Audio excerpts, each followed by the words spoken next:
Hi, I'm Corey. Welcome to Creating with Scraps.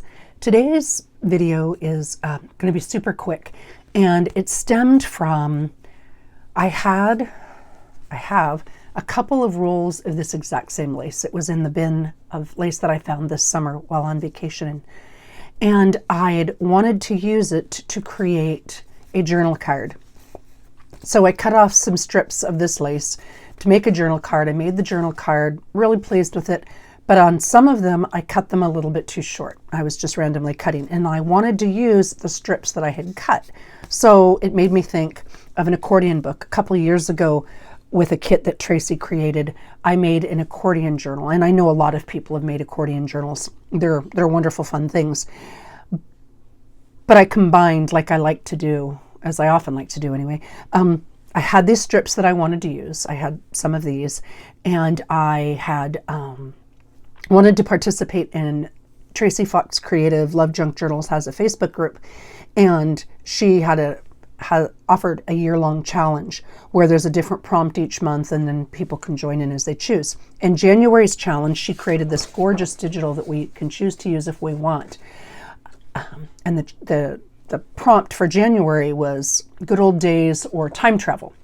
And I printed it small because I'm going to use it on these tags. And then I thought what I would do, since there's 12 prompts, just one a month, so not super time consuming in the least.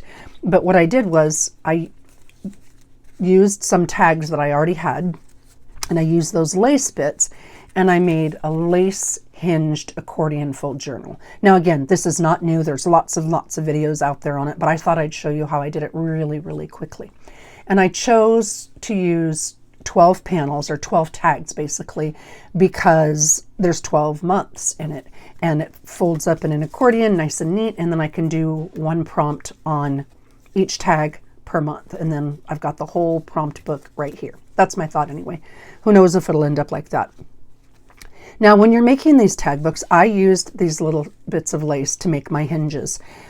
So that it would accordion. And I can make these a lot fatter. I left about 1/4 of an inch in between, so I can put signatures in here if I want to, if there's something else I want to add or something I want to do. But it also lays really nicely with this lace hinge. So that's why I did it. And because I've challenged myself to rediscover and use what I've got, I have a bin of tags, new tags, old tags, what have you. And I just went there and got 12 tags. If you don't have tags, use cardstock, use fabric, use linen, use chipboard, use whatever you've got, use pattern paper. There's many things that you can use. I had these, I wanted to use these, so I thought I would grab them. So I made this one up because I'm going to use it myself, and then I thought, well gosh, you know what, it does a great job of using bits of lace or scraps of lace. I chose to use all the same lace because I've got so much of it, but you could use a different strip of lace in between each one. They don't have to be the same bits of lace. And the way I did it is I got 12 tags, or you could make 12 tags. Now mine have this little rim on the top, which I really like because it's a reinforce. And I'm changing my lighting in here, and I think it's creating even more of a shadow. But anyway, because I am gluing the tags back to back, they'll eventually be back to back, I don't need this reinforcer on both sides. So my first step was to come in with a straight edge or a flat edge and peel off the reinforcer on one side. Now, I prefer to work on a matte surface rather than a shiny surface. These ones happen to be matte on both sides, but the other ones have a shiny side and a matte side. So, you know, oops, sorry, I was trying to move the camera to get rid of some of the glare there.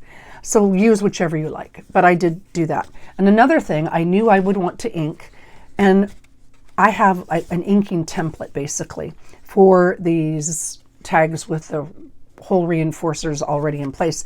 All I did was take a piece of thinner chipboard and used a circle punch in the size that matches, so that when I want to ink these, all I have to do is lay it on top like that, and then get my inking tool, and there's a little bit of ink on here, and then I can just work it around like that. And then that way it inks just the whole reinforcer and not the whole thing. So there's a tip for you if that's something that you like to do. So I inked my whole reinforcers, and I inked all the way around the edges, and then I was ready to go. I didn't have enough. They're similar tags, but they're not identical. I didn't have enough to do the sample, the one we make together, in that same exact one, but you can see they're really close. They're the same size. They're a little bit lighter manila card, and the hole reinforcers already colored, and then these had strings in them. But again, it really doesn't matter what size tags you use or what type tags you use, or you can make your own tags. Again, please use whatever you've got. It's a great way to use up some supplies. Plus it's fun. Okay, so here is the sample. And then what I did is I took 12 of these tags. I pulled off the string. I saved it because I can dye this and use it later if I choose to. And this one is also double-sided. Now this one, I don't know how well you can tell, but there is a glossy side and a matte side. And like I said, I prefer working on matte. So I made sure I peeled these hole reinforcers off of the glossy side. And then I went in and I peeled the hole reinforcers off all of the glossy side. I did that for 12 tags. And here are those 12 tags. And here, this is, in case somebody asks, this journaling card is just some of these strips of lace, and I just wove them together, you know, the under over weaving. And I thought it might make, and I'll put something on it whenever I decide which journal to use this in, but I thought it might make a really pretty journaling card, and it did. It's super simple, just woven. So there's that. All right, so I did all the prep. I inked my edges because I like inked edges. If you don't like inked edges, you're good. And then on my work surface, because I have a glass matte work surface, whatever work surface you have, I really love having a grid like this because it comes in handy a lot of times. And I'll show you what I mean. So, because I want the raw sides to be together, I want the edges I've already inked to be on the outside. So I turned it upside down and I laid it on my work surface and lined it up. It doesn't even really matter where.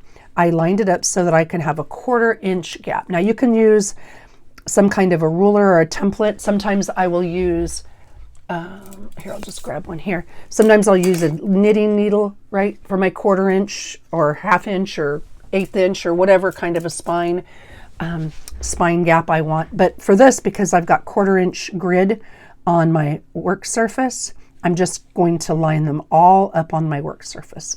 So I'll use my tape and I'll put, and I can easily move it if I need to, like if I didn't line it up straight because I've got the glare here, I'll line it up like that. And I'll do that with all 12, no, not all 12. I'm only doing this with 6.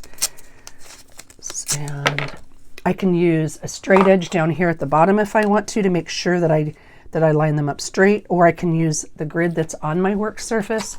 It really comes in handy. If you're needing a work surface or a work mat, I encourage you to get something that has a grid on it.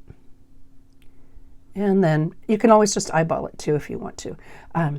You can use a plastic shim or plastic template or whatever. I just want about a 1/4 inch in between. So I'll lay these down and I'll do this for 6 of them. Now, if I knew how to speed up and photo over it, I would do that, but I don't know how to do it and I'm not going to learn today. So, and if you don't make them perfect, it's okay. If it's a little more or a little less than a 1/4 inch, if you want 1/8 inch, you know, you get to pick, and it really will still work. It'll still look good. Just make sure they're about the same.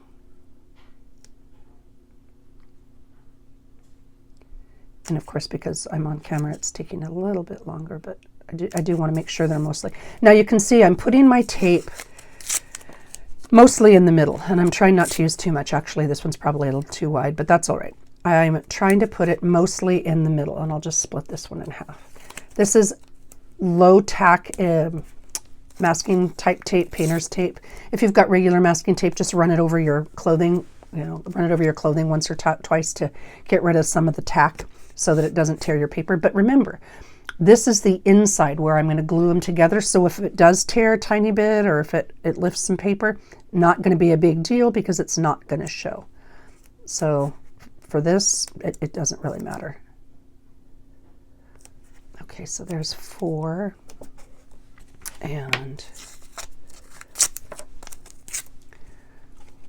So I'm going to do this for 6, and I tried to make it. Now you can do more if you're wanting to make an entire journal this way. This makes a great journal, especially if you are wanting. You can sew this or just glue this. If you don't want to sew in a signature, this is a great way to make a journal without having to sew. And 1, 2, 3, 4, 5, and one more 6. All right, and 6. You don't have to line it all up at once if you're wanting to do a bigger one. I just found this as a quick, easy way, and that's what I was hoping to show here. And you can see all my spacing's not exactly perfect because of the glare of the light. It's hard to see the lines underneath, but you know what? It's going to work just fine. And you can see, and I'm wanting to show you that it doesn't have to be exactly the same. Then I'm going to take my bits of lace, and I just use, because I like to sew mine, I sew all the way around the edges. So here, let me get you the sample. You can see once it was all done and the glue was dry, I sewed all the way around the edges, simply because that's my preference. But you can use like a Leans or some kind of a tacky glue or Fabri-Tac or something like that if you don't want to sew around the edges. So, you know, keep that in mind when you're deciding. I like to sew around the edges, so I'm going to use this. And then what I'll do is I don't put it right next to the edge so it doesn't seep over. On my first card, on my first tag, I only glue the inside edge. And then the next 4, I glue both edges. And you can see I'm just putting a strip of glue down. Next 4, I glue both edges. And on the last one, again, I'm only going to glue the inside edge right here. And that is just to hold the fabric or lace in place. And that's another thing, if you're not doing the little bits of lace or you don't have enough different lace. Again, I used all of the same because I had quite a bit of it. But if you've don't have a bunch of any one, you can use 5 different laces. And you need a total of 12 cards and 5 strips of lace for this. Now, I like to have one edge flat so that I don't have to trim it. And if the other one's not trimmed perfectly straight, I can trim it at the end.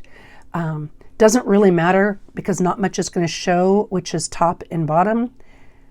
But I'm going to line it up with the corners of the tags. See the bottom corners of those tags there? The bottom corners of the tags. And then I'm just going to lay it in place.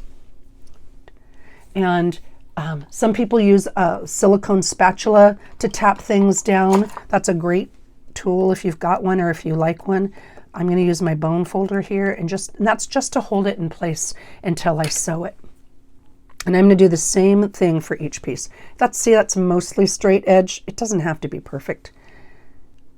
And there's a little bit of an overlap, but it does make it easier if I just go up to the edges of those corners. I want the 2 corners to touch.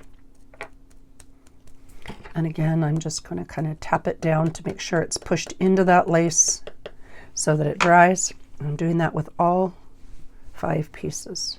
Again, that one's mostly straight. And you can see I'm not laying them perfectly in here either. They don't have to be. You'll still be pleased with your project, I believe, if they're not perfectly centered or perfectly placed, I guess is what I'm trying to say. And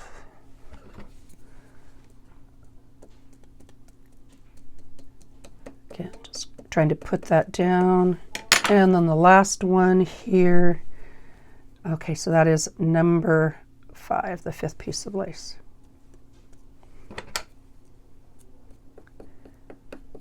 Okay, so I've got those in, I've got them down.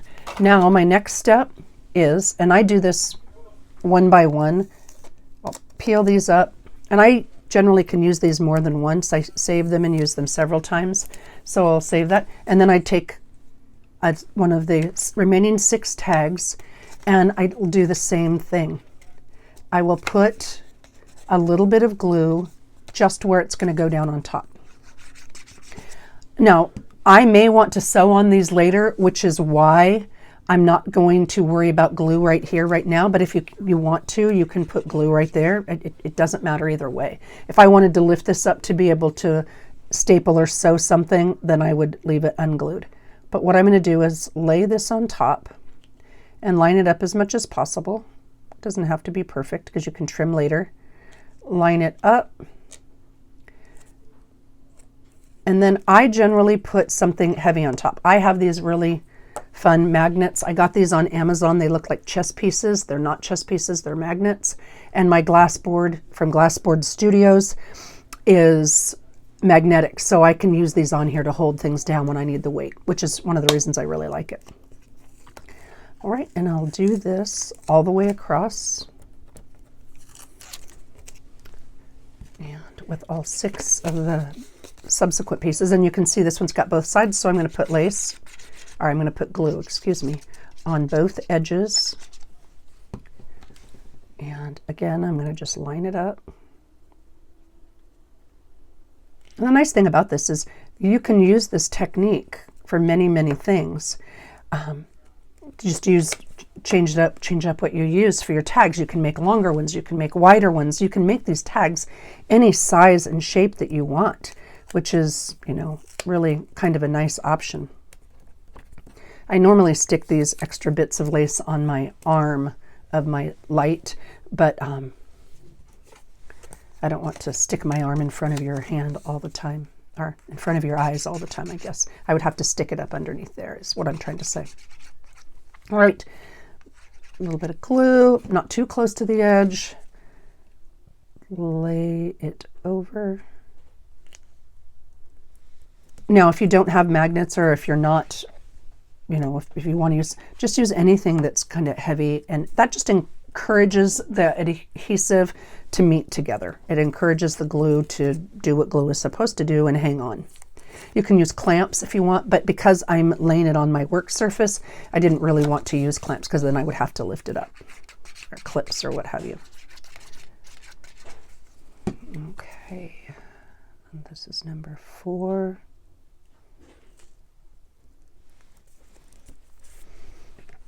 And I believe these come in packs of 8.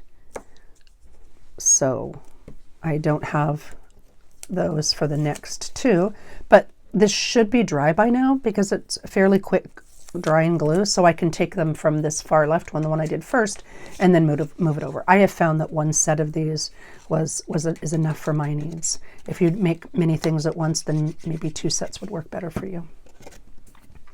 But I find that for my needs, 1 set is plenty. And I don't know the exact name, but chess piece magnets, maybe you could look that up, or magnets with a handle, I guess, maybe that would work too. And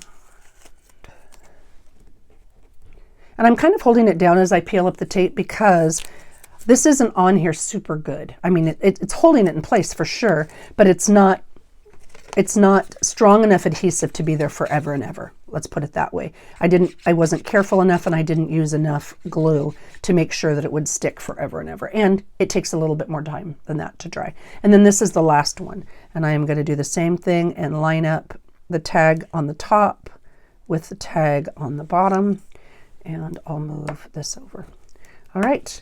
And when it's done, when it's all done and dried, it will look like this, but you can see that the little lace bits, well, let's see if you can see, there we go, that the little lace bits stick out the bottom, not on the top, because of the angle, it makes it harder to cut there. But I don't mind cutting these off the bottom. And in fact, I've got these bits here, and I will use those for tabs on the side of a journaling card, or I'll use them for a snippet roll, or for a belly band, or for just a little bit on a cluster. There's lots of ways to use those little pieces. So I didn't worry about having a bit extra because I knew that I would be able to use it. And when it's dry, once the glue is dry, my last step was just to go in with my sewing machine, and you can straight stitch or zigzag or what have you, or if you don't sew or don't like to sew, you can do something else. You can just use more glue and firmer glue. I just like the way it looks sewn. And then I sewed around each tag independently, and it's really sturdy. You've got opening, so you've got your final result will give you 12 pages. You'll flip over front and back and you'll have 12 pages. And so if 12 is what you need, great. If you need more, just keep going. Just keep adding on as many tags as you need. And the beauty is, even when you add bulk or when you add a little bit of dimension, because you've got that, 1/8 inch, 1/4 inch, what have you, amount of overlap in your spine, it allows you to expand it really nicely and still have a flat product. All right, and that is how I made these. I hope that gives you an idea, and you can see how quick it was to do. You could easily do this in an hour or two, you know, and with the materials you've already got. So just about anybody who is interested would be able to create something along these lines. All right, thank you very much for watching. Thank you for everyone who has joined the Little Bits of Lace 2024 challenge. I've tried to look up that hashtag and be able to watch other people's videos, and I'll keep doing that same thing. But I love being inspired by other people, and I hope you're enjoying it as well. Take care and happy creating.